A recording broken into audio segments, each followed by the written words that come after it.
ও চলি যাই জগর পুরা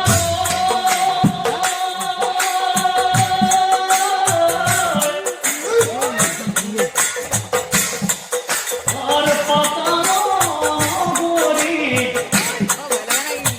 এই ঘোড়া